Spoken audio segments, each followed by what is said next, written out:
Warning, the Stone Age Gamer includes a lot of bad language. Cover your mother***ing ears.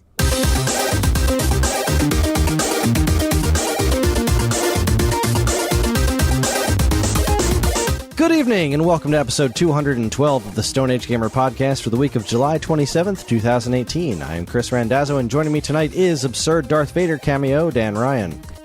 Is Darth Vader really ever absurd? Yes, when he's fighting a samurai. Yes. I disagree. He was based on a samurai, sort of.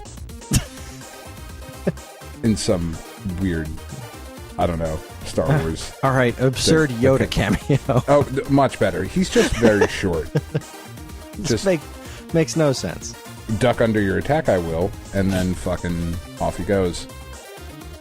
We'll get to that in a bit. Before we go any further, here's your weekly reminder that you can email us at mail@geekade.com. Just include the word Stone Age Gamer in the subject line. Skip the part where you say what the episode is actually about. And let us know what you think of our show, what topics you would like to discuss in the future. Or just say hello, because we always want to hear from you, the listener. Just to put this out there, I feel like garbage. So my brain's not really working too well, and I just skipped over the part where it's the 10, 20, 30 this week. So, how you doing, Dan? Wonderful, Kris. I'm not sick, and you are, and that makes me happy. Yeah, I'm currently both freezing and sweating.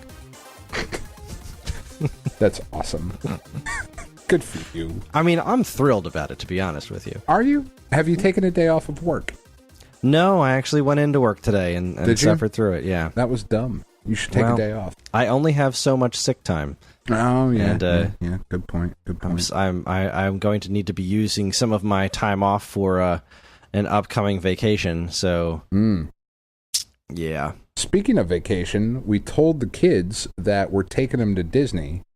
And are you actually taking them to Disney, or is this just a cruel prank? Yeah, no, it's just a cruel prank. We're actually going to go to a vet hospital and watch animals be put down. Oh, wow. That was way darker than I was going to say the dentist. Jesus, Dan. I mean, they need to learn, Kris. They need... No. Yes, we do are... They have, like, showrooms for that? They do. You have to know people. Certain circles that I run in. The less said about that, the better. Honestly, no, we are taking them to Disney in less than 2 weeks now. Next Monday, at this time next week, or 2 weeks from now. While you are recording, I will be on the road somewhere, heading south. Probably in Atlanta by now. That's fun. Very excited, I think. I don't know. They're really excited about it. And how old are they? 9. So we're just... I think that's a pretty good age for Disney. It is. Like, we're at that point where they are still young enough to be completely blown away, like, by the Disney magic. You know what I mean? And we're also going to go to Universal Studios and Islands of Adventure and do the Harry Potter stuff and the 3D Spider-Man ride and like all of that stuff. So they're still young enough to be really, really excited about it before they're jaded for a few years. We're like, ugh, fucking Disney, bleh. You know, and then it gets cool again when you get a little bit older. So that should be an absolute blast. But that means I have played nothing and done nothing other than planned this vacation, because there's a lot that goes into this, Kris. And when I say that I've planned, what I mean is that I've watched Tiff do it. But I've been present for the conversations. So, all right, 2 things. Thing number 1, there's actually a podcast dedicated to planning Disney vacations, which is ridiculous. I know about this because Dave Diorio wrote about it on geekade.com quite a while back. So he did. If you want to look that up, that could be partially helpful.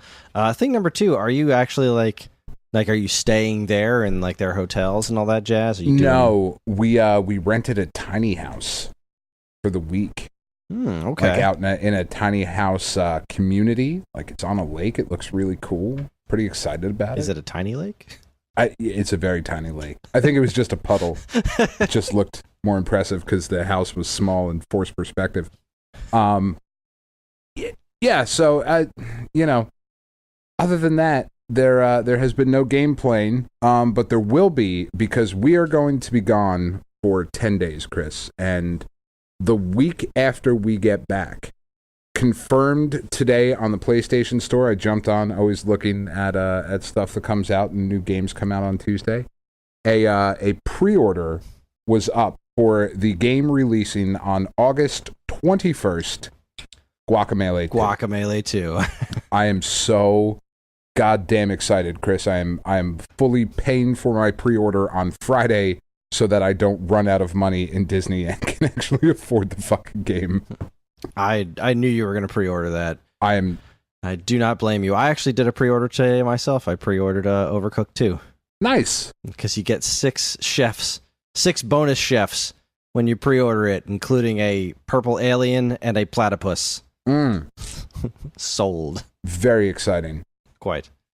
Yeah, I was watching that new trailer. Who do you think is going to be more today. dexterous in the game, the platypus or the alien? Neither.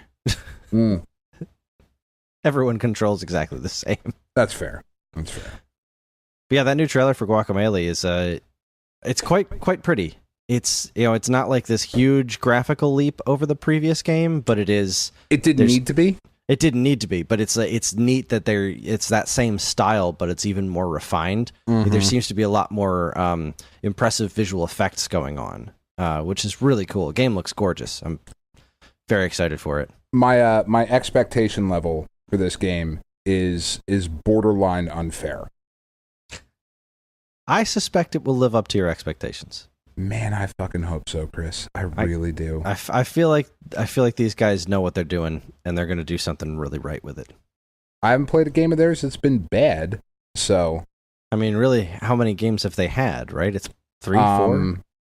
Tales from Space, which was really fun. Where you're like the little blobby guy going around and like a little platformer puzzler kind of thing. Mm-hmm. Guacamelee. I think there was it was either, I don't know if it was a sequel or just like an expansion for the Tales from Space.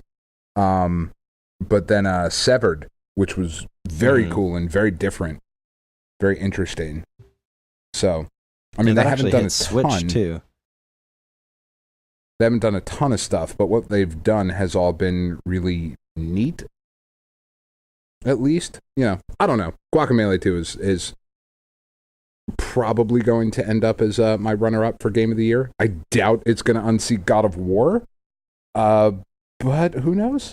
You never know, man. I mean, we'll see. Right now, my game of the year is an indie platformer so far. So, well, I don't know if it's going to be unseated by Smash Brothers because I mean it's me and it's Smash Brothers, but at the same time, Celeste was really impressive. So yeah. We're going to have to see. And that's just it. There's been so many really impressive indie games lately. And there really has. I mean, and I'm just thinking of like, going from Bit Trip Runner to Runner 2. Mm-hmm. And then, I just imagine Guacamelee 2 has every potential to live up to everything you ever didn't even know you wanted it to be. Yeah. Not to get your hopes up too high or anything. Yeah, right. I mean, come on. Well, all right. Well, I guess I will jump in by saying that I finished Blossom Tales. Very nice. It is an excellent game, beginning to end. The ending was a little abrupt, I think. Didn't have like a very... I kind of expected it to throw one more homage to A Link to the Past and kind of show me where all the characters were after you saved the day. But instead, what it does is it... you finish the game, it rolls the credits. The last boss fight was hard, but not too hard. Like, I actually beat him my first try, which was not the case for some of the other bosses in the game, so that was weird. But you finish the game, and it rolls the credits, and you go, back to the title screen, and hooray. But the next day, I fired it up again, and the story continued. The grandpa was talking to the kids again, and the kids were like, "Hey, we want to hear more stories about the Blossom Kingdom." And the grandpa was like, "Well, I mean, you beat the wizard, but that doesn't mean that everything's fixed. There's still tons of stuff to do." So, oh, that's cool. It doesn't really go New Game Plus. It just says it just unleashes you in the world post the defeat of the Dark Wizard Crocus. So you get to go around and find everything with all of your abilities from the end of the game. So that's kind of neat. It's like almost a New Game Plus, but it's not really starting the quest over. It's just picking up where you left off, which is neat. That's very cool. Yeah, highly recommend this game. I have been playing more West of Loathing. The game continues to impress and make me laugh.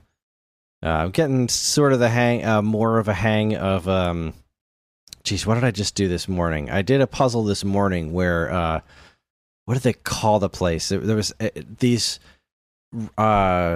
criminals ran off and hid in a hat mill where they make hats, and there was boxes all over the place of brims and whatnot. One of the boxes was dents, because it's like a Stetson and it's got the dent in the top. Naturally. And you walk up to the box and you're like, you don't know a lot about hats, but there's no way this makes sense. Wow. So what you had to do is you get there and all the bandits hide in these 6 rooms, and you go into a room and they're all there's just all these tables, 9 tables lined up with hats on them, and you had to figure out how to find them in each room. So the first room's super easy because one of the hats looks different than the other ones, and you shoot that hat and you capture that bandit. The second one took me forever to figure out. What you have to do is you have to sit there and just stare at the room for a while, and eventually one of the hats will wiggle a little bit. Mm-hmm. And then that's which hat that bandit's hiding under. The third one was the person falls asleep, the bandit falls asleep. So you walk around the room, and eventually you'll just get close enough and hear really loud snoring. So that's the one you pick. The one after that... what the heck was the one after that? I don't remember that one. The last one was there's a player piano in the room that plays public domain song, the first 6 seconds of public domain songs, or as the game calls it, the newly instituted public domain, because it takes place in the Old West. So the public domain hasn't existed very long, and it causes one of the bandits to start singing, so you can see the music notes of where he's hiding out. Also, I went into space. That was kind of weird. I went to this cabin, and there was just this hole, and I walked in it, and I got teleported into space. And I found this weird arrow thing, and then I went right back into the Old West after I left, and that was really weird. West of Loathing's amazing. I think I possibly will try and pick that up before we leave for Florida. I really think you'll enjoy it. I think, but we'll talk about that next week. We will. Also... they dropped some Mario Kart 8 DLC for some reason. Saw that. That was weird. It's Champion Link from Breath of the Wild and that silly motorcycle that you get in Breath of the Wild if you've beat all the DLC stuff. That was weird. But I played it and it was fun. It's kind of a harder to control bike. But, it sounds exactly like it sounds in Breath of the Wild. Even the motor sounds the same, so that's kind of neat. That's pretty cool.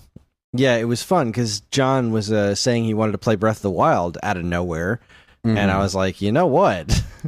The timing on this is great. Check this out. And I booted up Mario Kart, and he got a real thrill out of it. That's cool. I also... and it was free, right? Yeah, it was free. Yeah, free DLC. Free update. Fun for all. Me and John also beat Link to the Past finally. Nice. He really, really liked that game a ton, and I just wrote about this for the Stone Age Gamer blog for tomorrow. But I wanted to know where to go next from there, because I've tried some of the 3D games aside from Wind Waker. He doesn't really dig the 3D games besides Wind Waker and Breath of the Wild, and I don't really have it in me to dive into a new game of Breath of the Wild. So right. I was like, all right, well, you know what? We should try Link Between Worlds, because that's a direct sequel to A Link to the Past, technically. And I didn't love it the first time I played through it. I liked it solidly. So this would be a nice opportunity to give it a second chance. He was so bored by that game. Really? Because the beginning is just talk. There's just all this exposition in the beginning, and the dude, the Yuga guy or whatever that puts the lady in the painting, like, he just got so turned off by the game. He was just bored and walking around. And I said, all right, I got a different idea. Let's try Link's Awakening. Absolutely in love with it. Awesome. I thought for a second, like, going from A Link to the Past down to Link's Awakening, like, graphically, he might have a problem with it. Right. Didn't faze him in the least. He was totally into Link's Awakening. We played a little bit more of it tonight. So that's great, because I like Link's Awakening a lot. It's one of my favorite games ever. So, so that's really cool.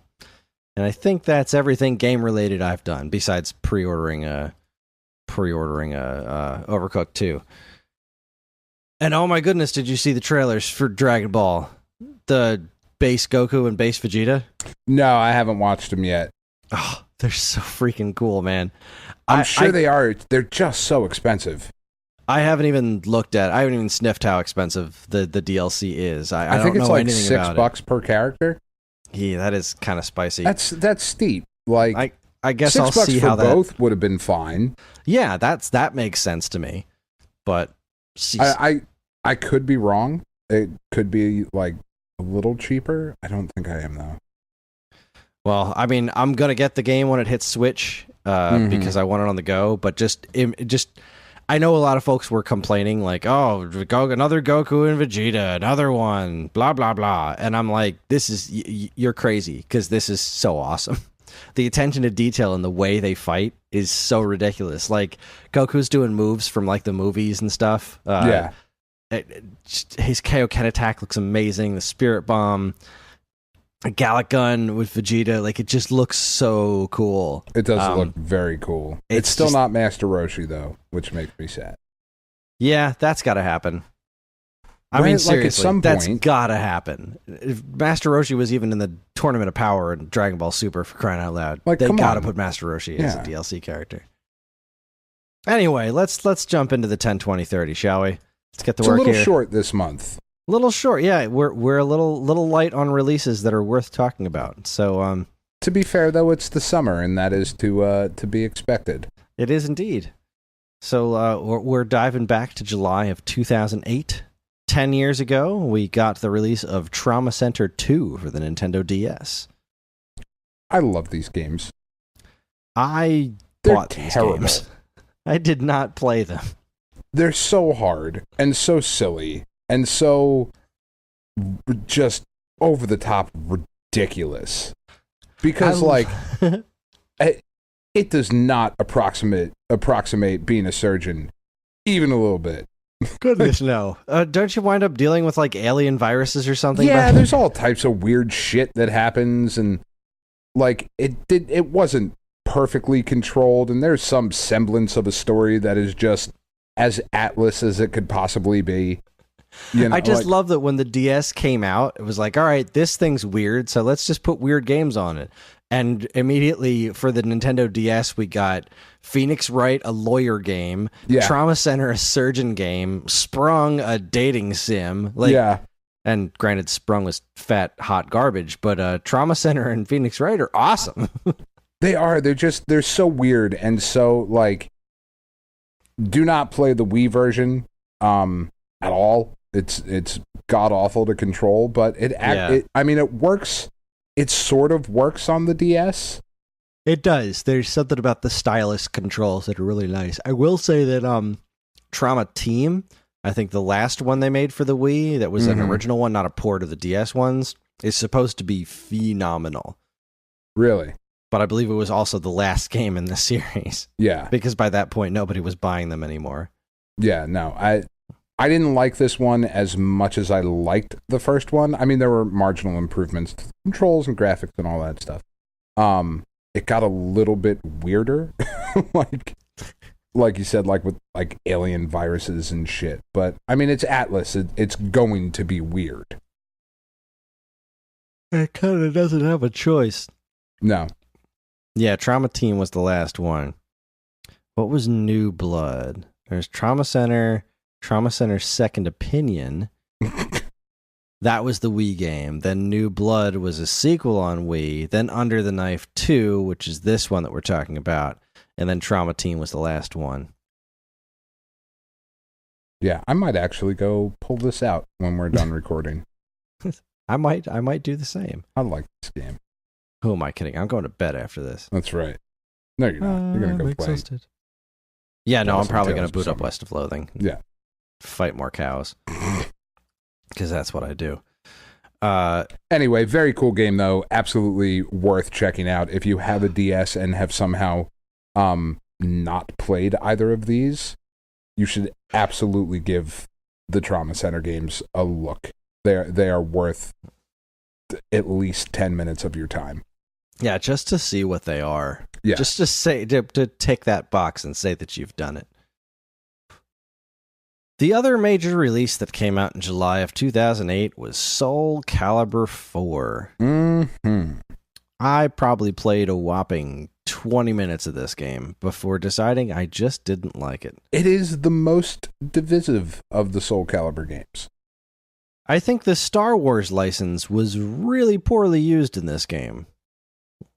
Yeah, like, okay, so PlayStation 3 got Vader, right? Mm-hmm. Xbox got Yoda. Uh-huh. Both of them got The Apprentice. Oh, that's right. I forgot. From Force Unleashed. I forgot he was in there. So, that should have been awesome. It should have been its own game. It still should be its own game. Without question, there should be a lightsaber fighting game made by Soul Calibur Project team, Soul. Project Soul. That would be amazing. Vader, way overpowered. And a little slower than he needed. Like, he was way overpowered, but a little slower. Vader, it was just weird. Yoda was way too short and hectic to fight against and not very fun to play as. The Apprentice was okay. But man, like, for something... When I first heard about it anyway, I was like, fuck yes. I am so excited about this. I am so in. And then I played it and I was like... this isn't what I want. And it's not shit. Like, it was just so disappointing, you know? It's just I mean, and even as, all right, I think that the Star Wars characters in Soul Calibur is just dumb. It just doesn't make any sense. It's completely void of all sense of reason. What I really didn't like about this game was just it didn't feel good. It was I don't know. I love Soul Calibur and Soul Calibur 2 and Soul Blade even. Right. Soul Calibur 3 was a bit of a dip. Yeah, it was a bit of a dip, but it was still... I understood why, because Soul Calibur 3 went in this direction where they did a lot more, you know, the whole create your own characters and stuff, right. And which they was did a lot fun. with it. Yeah, it was fun. It was still... It wasn't Soul Calibur 2, it's just in level of pure, this is a fun Soul Calibur fighting game. But at the same time, it was you could understand why certain aspects of the game took a hit because they were trying all these new things. Soul Calibur 3 was neat. It shouldn't have been a PlayStation exclusive, but whatever. Whatever. You know, that's where the money goes. So right. Soul Calibur 4 hitting PS3 and 360. Yeah, just I don't know, it just doesn't. I mean, even looking at it now, it doesn't look like so much of a jump visually. You know what I mean? Yeah. Like, not that it looks bad, but I mean, comparing, it's not like Soul Calibur 2 and 3 look bad. Like, those games have aged pretty well. They have. And, they really have. This one, I don't see... I don't even like the way the characters move. I mean, I'm watching a Darth Vader video right now, and his cape is just... It's just poorly animated. It's just bad. Yeah, it just missed the mark a little bit. It did. Like it definitely flirts with some cool ideas. Like I'm watching all the like kind of the tag team situation they got going on, where like one character and then another one. That's kind of neat. But at the end of the day, I just have such a hard time looking at this game with like Darth Vader fighting against like Maxie or something. Like that lightsaber is cutting through all of this. It's just. Yeah, this is so. And I had the same problem when, like, even in Star Wars games, you're running around in Force Unleashed, and like it takes 14 swings of your lightsaber to take down a stormtrooper. And I get it; it's a video game, but at the same time, come on, it's a lightsaber. Yeah. So yeah, I don't know. Soul Calibur 4 didn't do it for me. Now, did they eventually? They eventually made it so that you could play as Vader versus Yoda, right? Didn't they eventually? Yeah, you could download the other. They were like timed exclusive for a little bit, like 6 months or something like that, I think. And then you could eventually download them, and I think it was a couple bucks. What the heck did Starkiller even? Right, they called him Starkiller, wasn't that it? Yeah, I'm looking at Yoda. God, he's so hideous. His face is just hideous in this. Yeah, God, he's so tiny. It's just like it you could Obi-Wan would have been fine. Like, I get it. Yoda has a green lightsaber. Xbox 360 was green. Like, I get it. But Obi-Wan has a green lightsaber eventually. Yeah. You know, Luke. like, give me old Ben or some shit. I don't like that. That's just it.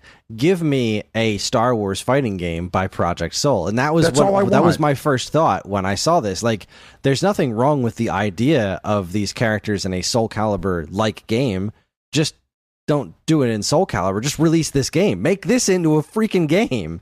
Yeah, I mean, there's no shortage of material to pull from. You could have the whole freaking Jedi Council. Like,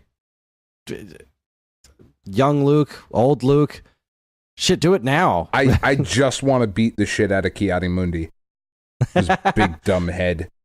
Mace Windu, Anakin. I mean, you could pull from so many different places, especially now. I mean, you could have Ezra and his like gun lightsaber from Star Wars Rebels. You could have Ahsoka from Clone Wars. Well, especially with Clone Wars coming back. Yeah, now, seriously. like, there's so many cool things you could potentially do with this.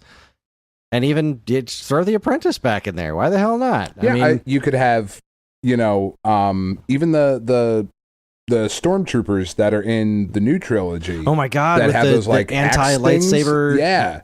Yeah, that would be freaking cool. It's such a good idea. Yeah. That's not this game.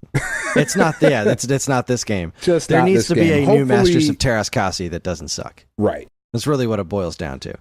And I am cautiously optimistic for Soul Calibur 6.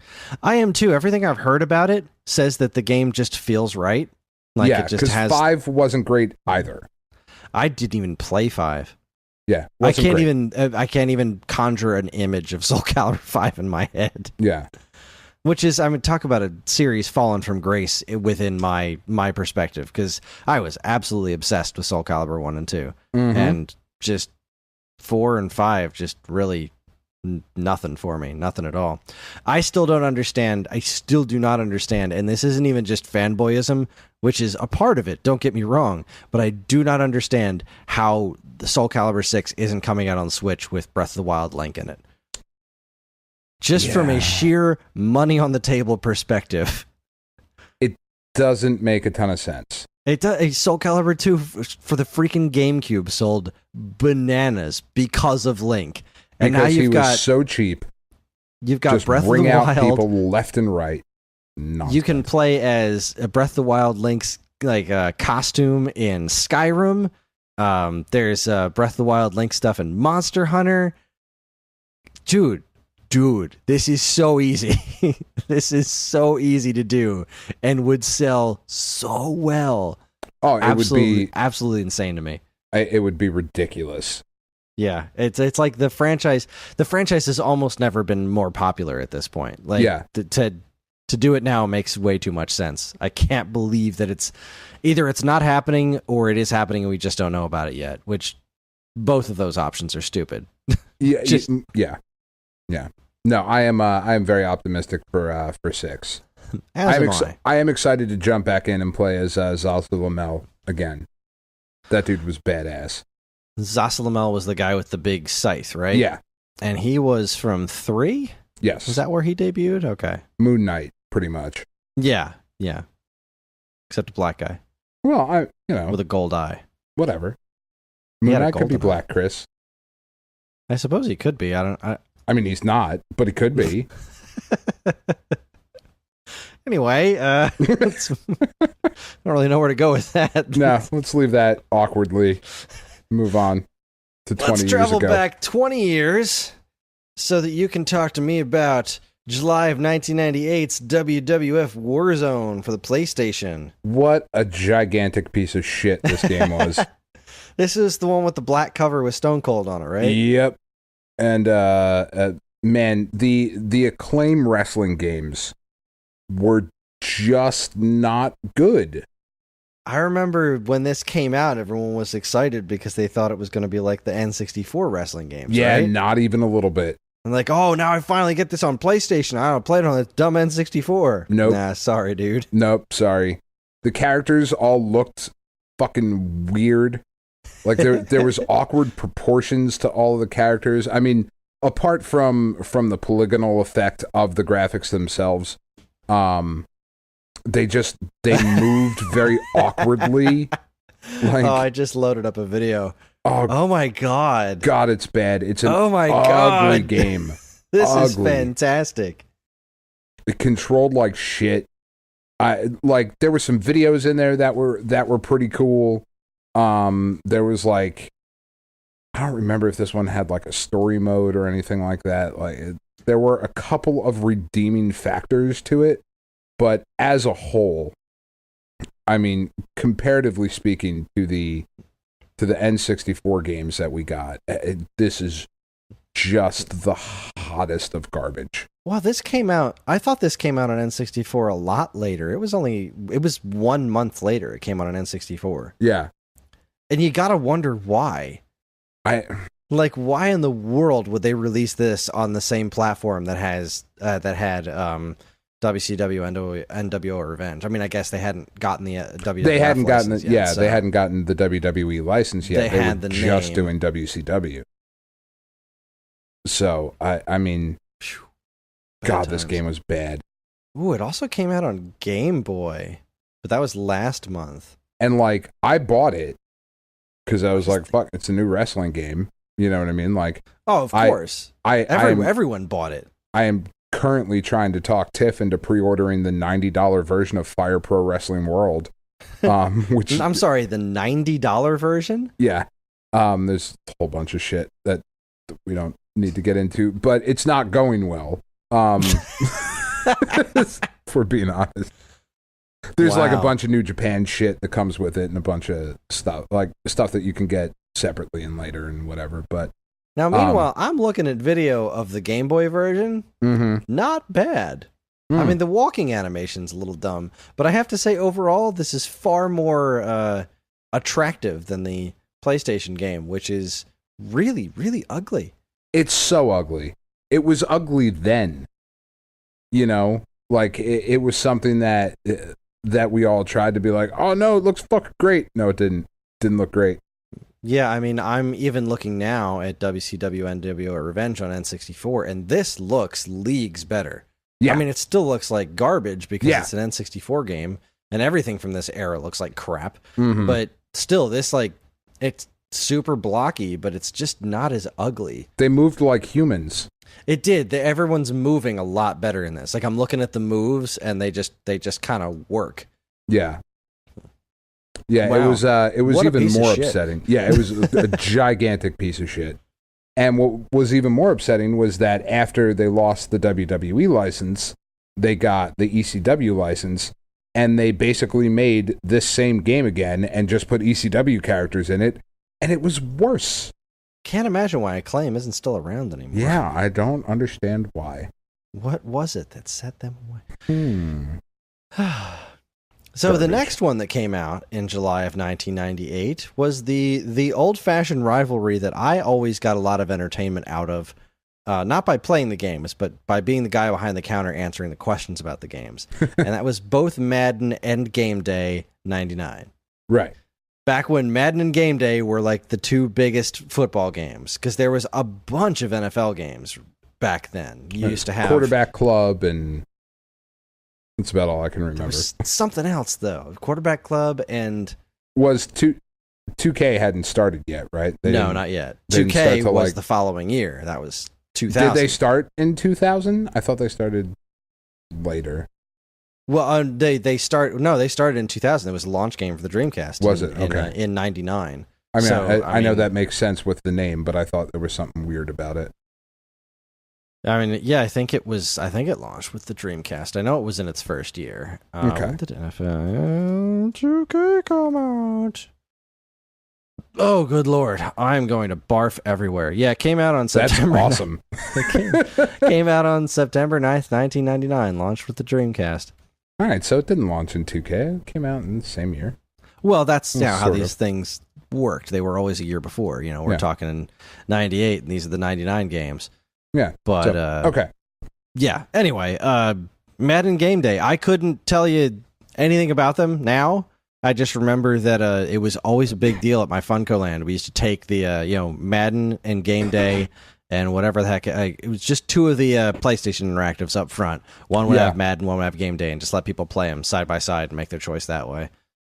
Good old 989 Studios. Before they started focusing only on the show and then became, whatever, or San Diego or whatever the hell they're called now. Game Day was always good. Madden just had the name recognition and the money that EA threw behind it eventually. They made better baseball games, and they made a better hockey game than they made football. I felt, anyway. Wait, which one? EA? No, 989. 989. Yeah. What was that? That wasn't Breakaway. That was Acclaim. What the heck was...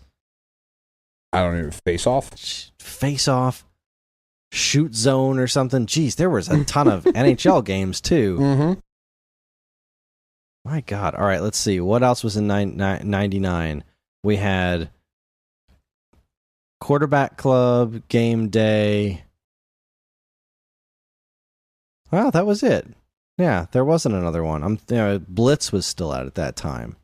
Which is, just a different yeah, thing. It's a different animal entirely. I guess you're thinking that there was also the college football games, Yeah. NCAA football. That was 989 did that the year before. They did Game Breaker. That was their college game. They did Face Off. That was their hockey game. They did a college basketball game. And they did an NBA game called Shootout.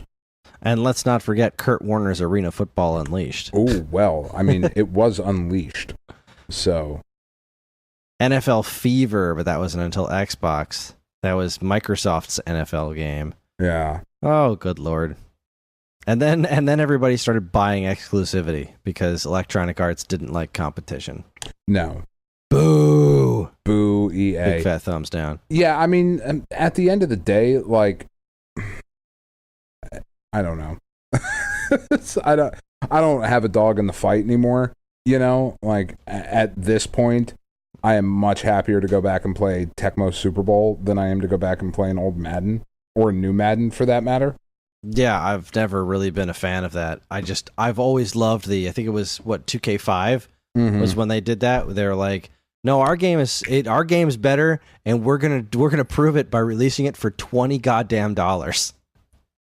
And everyone was just like, all right, well, I'll try this. It's $20. Why not? And it came out a month before Madden. Yeah. Which was awesome because everybody just bought both. Yeah. But, not everybody, because I believe that year 2K outsold Madden, which was why EA bought the NFL. That could be right. Because, they were making this, by all accounts, by reviews and stuff, they were making the superior football game at the time. And EA was just like, all right, fine, we have more money than you, so we're buying football. It's a shame they didn't buy baseball. Because, the show would still exist, but MVP Baseball was great. And 2K responded by buying the baseball license and but they putting couldn't out... buy all 100% exclusivity. They tried to buy out baseball, and the MLB was like, you can buy third-party exclusive rights, but first parties can still make the games too. That's all football is. Sony could put out a football game if they wanted to. That's why you still had, like, even after EA got the exclusivity for Madden, there was still, I think Xbox tried to put out a football game. I think Sony tried to put out a football game after that as well that were not good. And then they gave up after that. I was under the impression the NFL license did not work like that because I'm not seeing anything past let's see, Access Football 2011, NFL Pro 2012. Yeah, I'm not really seeing any other games in that arena after that. It could have changed. So I know the initial deal because it was a big deal. Like you could still have your first party game. I'm trying to Interesting. look right now. I know. I mean, I think Microsoft gave up on that even before then because nobody liked NFL Fever. It was something. Whatever. It doesn't matter. Yeah, 2K it fucking matter. ruined the baseball games that they were making. They were so bad. They weren't great. Oh my god, they were so bad. So bad. I remember, what was it, World Series 2K on Dreamcast was like you couldn't even control your outfielders. Yeah. Well, and the last one, the last year that they released it on like 360 and whatnot, it was like a ball would be hit to the outfield, and your outfielders would be like diving and doing forward rolls and shit. And like that's not going to help you. It's just you're diving away from the ball. That's not good at all. Anyway. Madden. Yeah. that is my professional opinion on the football game wars that we lived through.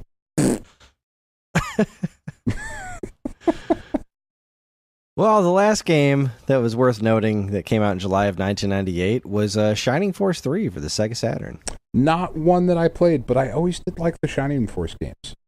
I have this game, and I tried playing it once, and I got like 10 minutes into it and decided that it was going to take me a lot of time to learn, and then I never got around to doing it. Yeah, you kind of... Shining Force is kind of its own animal. But I always really liked the characters and like the world that they had built. I always liked the way it looked. I don't know. I didn't have a Saturn, so this wasn't one I played. Yeah, it was definitely not anything I spent a ton of time with, but I know it's a game that is worth a lot these days. Is it? I think it was worth a lot even back then. That doesn't mean it's good. No, although I do believe this is genuinely revered as a good game.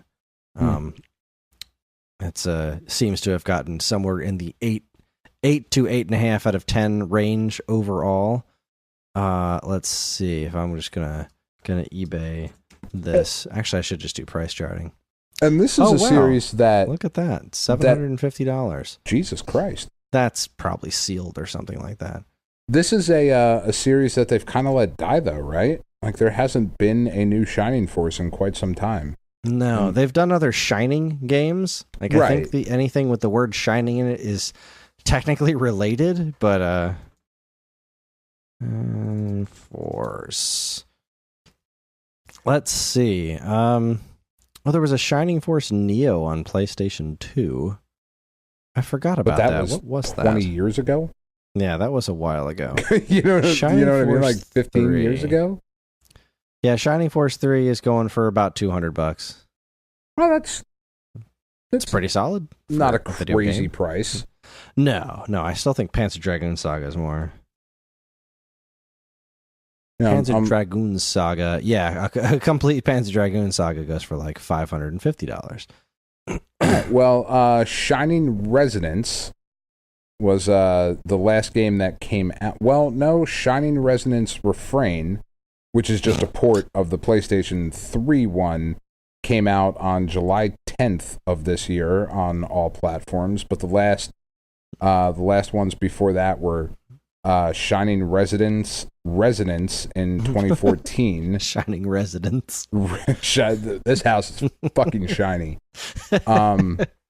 There's Shining Arc for PSP, Shining Blade for PSP in like 13 and 12, Shining Hearts.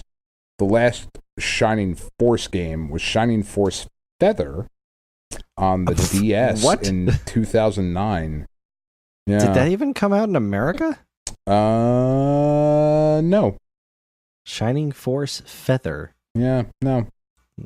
What a silly name. All right. Weird. Well, we're going to take ourselves a quick break. When we come back, we're going to talk about the games that came out in July of 1988, which are actually some pretty cool games that I'm looking forward to talking about. Yeah. You are listening to the Stone Age Gamer podcast from Geekade.com. Stick around.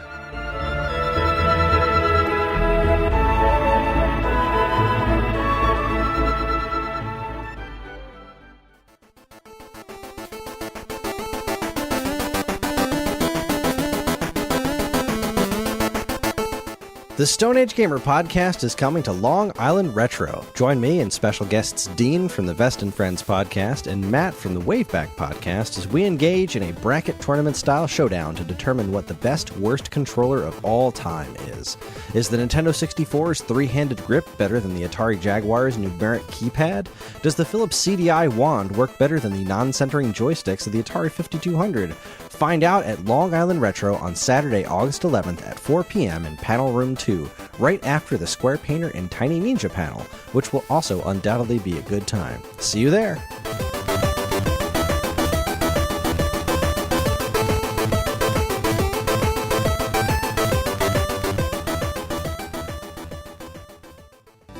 And now here's a look at some of the other original content available right now at Geekade.com.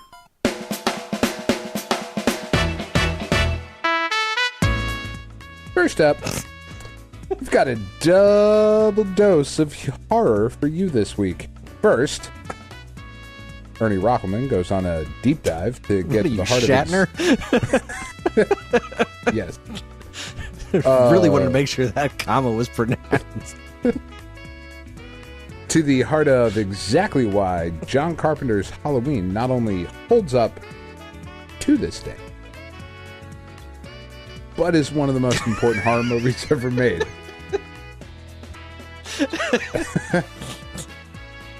Then, Kris, after that, that's what the word then means. Synonyms. Kris had a thesaurus this week. Rising from the crypt. Moving up from the place dead people are kept.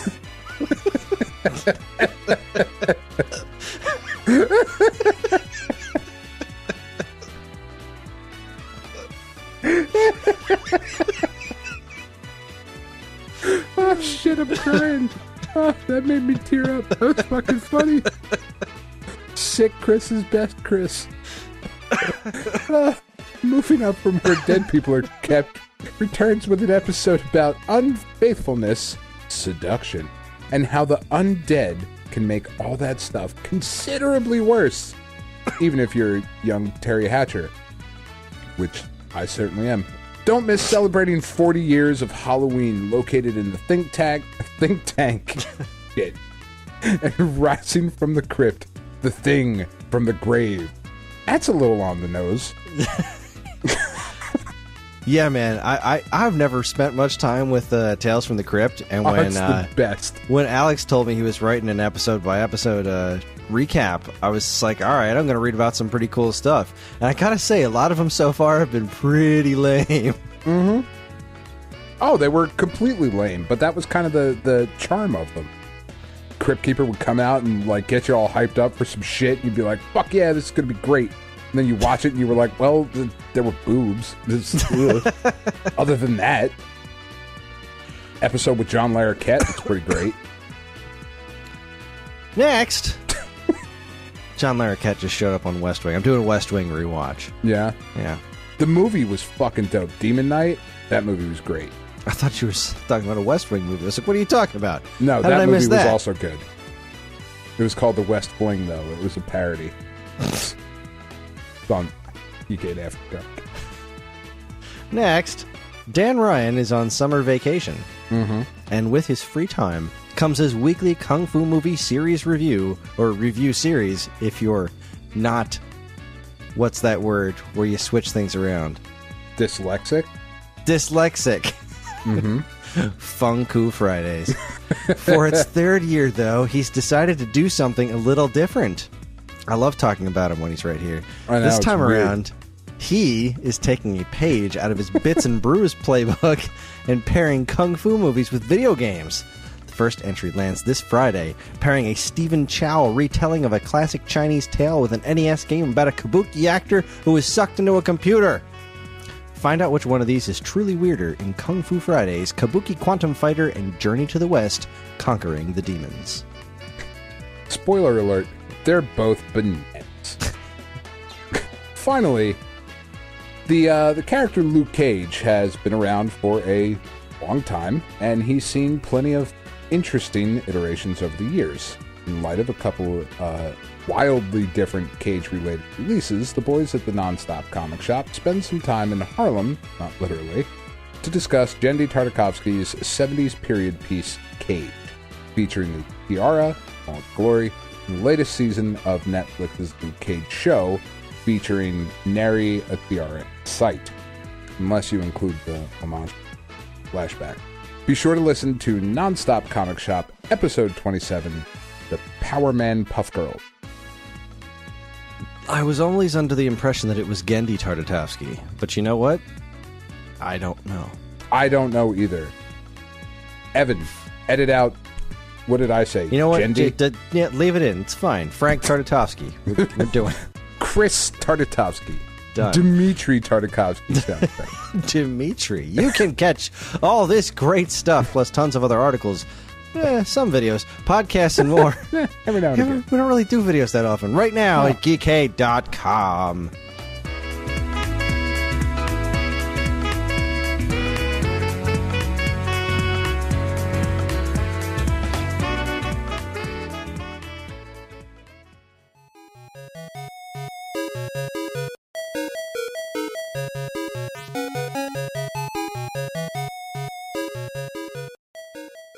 Hey, we're back. How was the break for you? Did you like it? Really funny. I cried a little bit. Did I throw up everywhere? Only I know for sure. Let's talk about games that came out 30 years ago, Kris. Let's talk about games that came out 30 years ago. In July of 1988, we got the first Bases Loaded for the Nintendo Entertainment System. Love this game. Me too. I am on record as saying I've always been more of a Tecmo baseball guy myself. Sure. But I did love me some Bases Loaded, and I did love me some RBI baseball as well. But Bases Loaded was great. Have you, and this is a bit off topic, have you ever played the Power Pro series? No. The super cute, chibi Japanese series? Oh, technically I have. I played the Virtual Boy one. Yeah. It's just more baseball games. There's a collab in Puzzle and Dragons right now. It's pretty sweet. That is anyway, cool. I love old baseball video games. They're so much fun. Well, and Power Pro is really weird and completely different than anything else. But the reason I bring it up is because Bases Loaded played so different than any other baseball game at the time. Like, it was so much more, it felt so much more authentic. Yeah. You know what I mean? Like, it just, because it looked more realistic. The character sprites were treated in more realistic proportions. The field looked a lot bigger. Yeah. My goodness. I'm sorry. I just looked ahead because I've never played Bases Loaded 3. And I just looked ahead and wow. Bases Loaded 3 on NES is really impressive looking. It really is. Like, these were really, really good, fun, solid baseball games. They had really great there was pitching. a Bases Loaded 4 on NES. Yeah. Jeez, I forgot about that. And then Super Bases Loaded. Super Bases Loaded I spent a ton of time with. Yeah. That and one we'll talk about that when we Yes, we will. When we get to it. But this I just always really appreciate, because one of the things that makes baseball so great is the fact that you have everybody goes out there with the same goal, right? Your goal is to get a hit or to throw a pitch, right? I mean, basically. However, the way that you go about doing those two things is so wildly different from person to person. In football, when the quarterback drops back to throw a pass, you have a 3-step drop, you have a 5-step drop, you have a 7-step drop. You maybe have a guy who throws a little bit of a sidearm, but most quarterback throwing motions look relatively the same. Mm-hmm. A guy like Aaron Judge, currently the sexiest baseball player on the planet, according to weird subreddits that I frequent. But the current outfielder for the New York Yankees, he is 38 feet tall and is just this gigantic man and is a power hitter and hits home runs and is very important to the team. Whereas Jose Altuve, who is the second baseman for the Houston Astros, is 5'8". And when they stand next to each other, two dudes doing the same exact job and getting, relatively similar results, Jose Altuve comes up to Aaron Judge's waist. Their batting stances are completely different. The way they field is complete. It's just such a fascinating thing. All of that is to say, Bases Loaded captured some of the idiosyncrasies of baseball way more than RBI baseball or Tecmo baseball did. And I always really appreciate it. Okay. I love talking sports with you, Kris. It's one of my favorite things. I didn't really know where to go from there because I always just thought it looked real nice, but I mean, it's a valid point. I mean, that's part of what makes it look so nice. Some dude did a top 10 baseball games on NES, and I'm just looking at it. I was just looking at friggin' Legends of the Diamond, a game I forgot even existed. I wonder what its number 1 is. We're at Base Wars now. Base Wars was super fun. Major also League very Baseball. authentic. Oh yeah, Major League Baseball. That game wasn't bad. It's kind of that game was fine too. RBI Baseball. There we go. I spent a ton of time with RBI Baseball. The big giant tree trunk. Yeah. Bats. The bats were so ridiculous looking in that game. Yeah. Love them. What's his number 1? I gotta know. This is riveting radio. It really is. I don't know what game this is. And I'm not skipping around to find out what it is. Some baseball game. What the hell is this? Baseball Simulator 1000. Okay. Anyway, Nerd. what the hell are we talking about? I'm doing a podcast. Wonder Boy and Monsterland came out for the Sega Master System in July of 1988. Almost as bad as WWF Warzone. Equally as shitty. Wonder Boy and Monsterland. Which one is... Oh, this is Wonder Boy 2. Yeah. Okay, so this is a game that I have never played. And that I really want to because... So my history with Wonder Boy goes, I played the original Wonder Boy and was like, oh, this is Adventure Island. That's neat. Right. And then that was kind of where I stopped because I didn't really care. And then on Ollie's recommendation, I played Wonder Boy 3 The Dragon's Trap, and it knocked my goddamn socks off and is now one of my favorite games ever. And Wonder Boy and Monsterland is kind of like the bridge between the first game and that one. It's still got a little bit of an arcadey sense to it, but it also is building in that direction of where Wonder Boy 3 became. Right. It does look like quite the fascinating game, and I can't believe I haven't sat down and played this damn thing yet. Well, you've got some time because I have just decided now that in October we are going to do our Wonder Boy Adventure Island podcast explanation, so you got to play it before then. Good God, that's gonna be complicated. We have some time to research. There's a Wonder Boy game that's actually called Adventure Island. That's not Adventure Island. I know. These people are mean. It's awesome. I'm excited about it. I have played this game. I do not remember nearly enough about it. Other than it didn't blow me away. Yeah, I mean, it looks really neat. Yeah. And I'm definitely seeing all the DNA from Dragon's Trap in here. And of course, there's the whole final castle bit where you're, the last boss of this game is the first boss in Dragon's Trap. In Dragon's Trap. Yeah. Gotta love that. Very, very Symphony of the Night. Yeah, these are, I mean, it is a very cool series, and it's very interesting and is worthy of proper attention, which we will give it. We will. It will be given to it by us on this show. 30 years ago. 30 freaking years ago. Oh, God damn. And it's so strange looking at where this series went after, because it's so intrinsically different from Adventure Island. Oh, just worlds different. It's bizarre that this is what they called Wonder Boy 2. But then again, 8-bit sequels with 2s after them were usually weird. Looking at you, Castlevania. Looking at you, Mario. Zelda. I tell you what else is weird. There's nothing real weird about this. Gauntlet for NES came out. I fucking love Gauntlet. Me too. Always have. It's just fun. The sound of this game in the arcades was incredible. Yes. It was so loud. There were so many enemies on screen, and it didn't fucking slow down somehow. And the NES port that Tengen did was pretty damn faithful. Yeah, it was very faithful. The only trouble is that you take away the whole thing aspect. You take away the 4-player aspect, and you also take away the Gauntlet was a quarter muncher, Absolutely.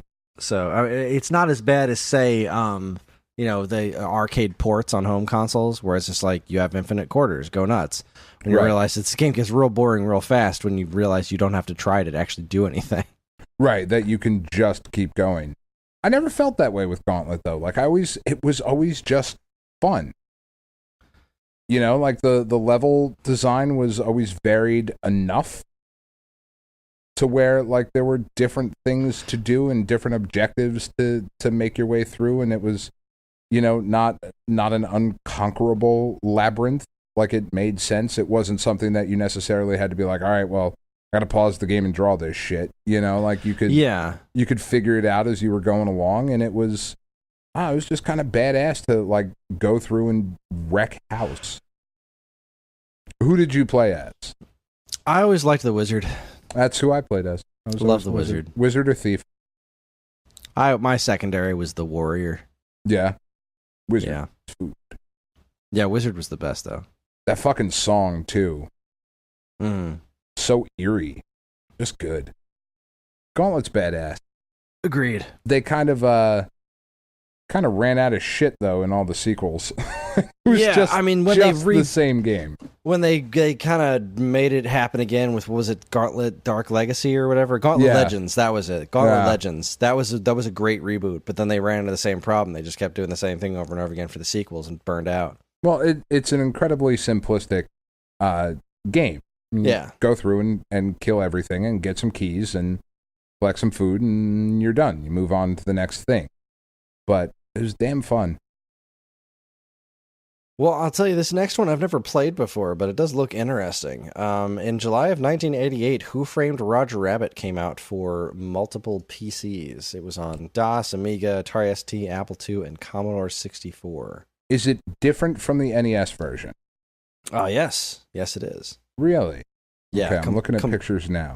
Yeah, there's a YouTube video I'm looking at right now. It's pretty wild. I'd like to try this game. It looks like almost like Leisure Suit Larry in a way, which is a whole. Well, I mean, I'm thing. looking at this part of the game where he's running around tables, with the penguin waiters and stuff. Mm-hmm. That's pretty cool looking. But then there's this whole driving sequence, and then he's running around a bunch of boxes. This game looks pretty neat. It certainly looks better than the NES version. Not that that's a high bar. Not a high bar. And that game was so weird and obtuse and didn't make a lot of sense as to what you were supposed to do. It was just cool to drive around Toontown. Yeah. No, I didn't love the NES Roger Rabbit game. Didn't really do much for me. I don't know. This looks cool, and I had no idea that there was a different version out. Yeah, I didn't either, which is kind of why I threw it on this list, just because this is a really neat thing. Something for us to investigate in the future. In the future. Anyway, last game we have on the list is another NES classic, which I cannot believe Capcom has not made a sequel to. How this has not gotten a new...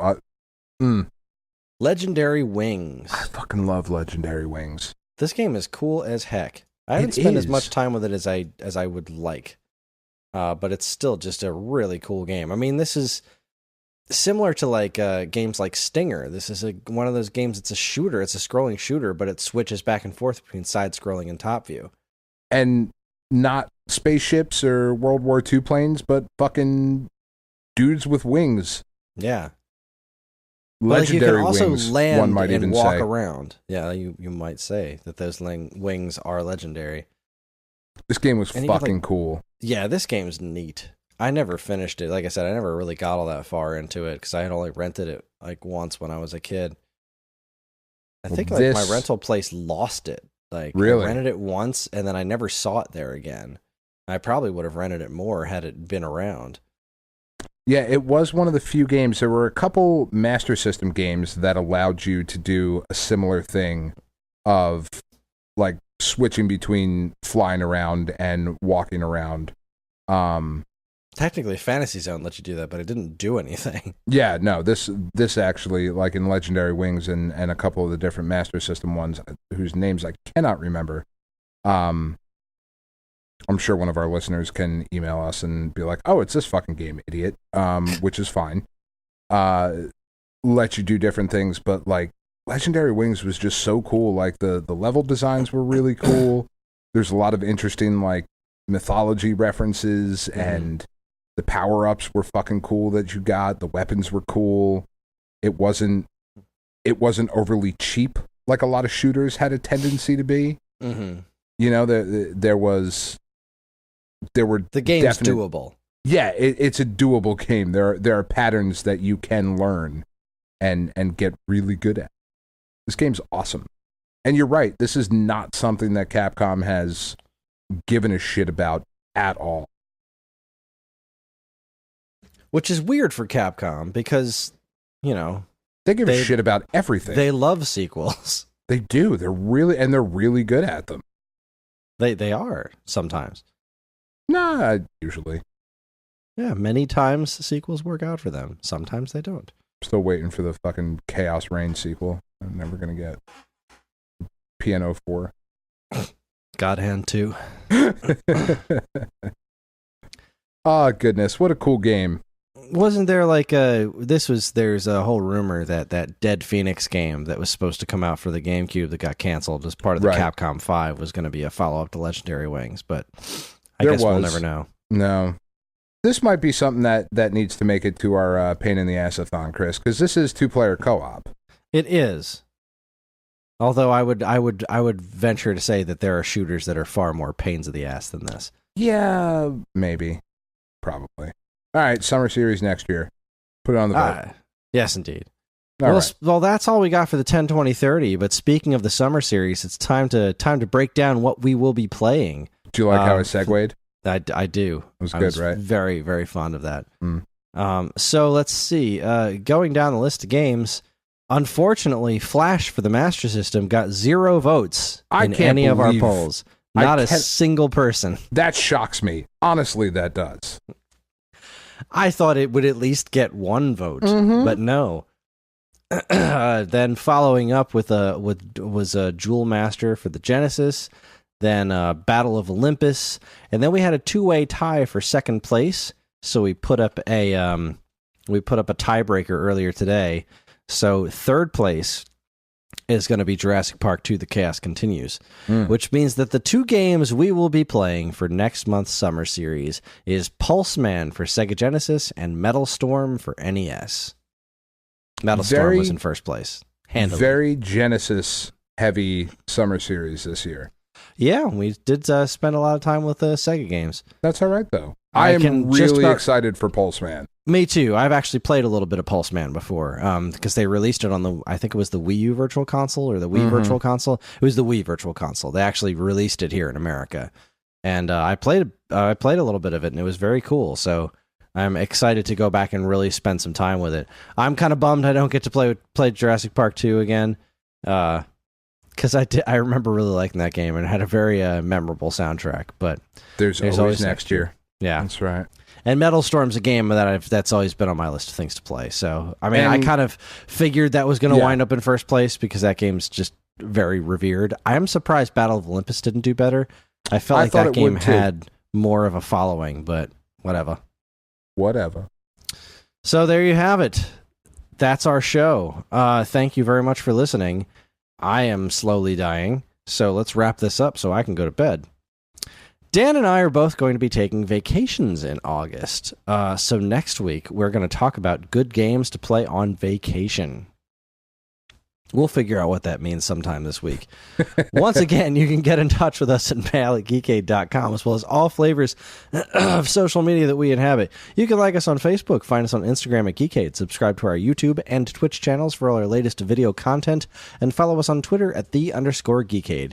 You can also find us individually on Twitter. I'm at Geekade Kris, that's Geekade Kris, and Dan, where are you found? At Geekade Dan. If you're interested in more information about anything we discussed here tonight, be sure to check out our show notes. And while you're at it, you can also subscribe to this and any of our other wonderful podcasts on iTunes or Stitcher. Or if you're super nice, you can leave us a review because any and all feedback is welcome and appreciated. We'd also like to thank our intrepid editor, Evan, for making this show listenable for all you folks. And we'd like to thank Mark TDK Knight for our show's theme. You can check him out on SoundCloud and Bandcamp or his website, which we have a link to in the show notes. Again, always remember to keep your eyes on geekade.com for even more fresh, original content. That's it, everybody. On behalf of Dan and myself, keep playing games. Kung Fu Friday. Kung Fu Fridays.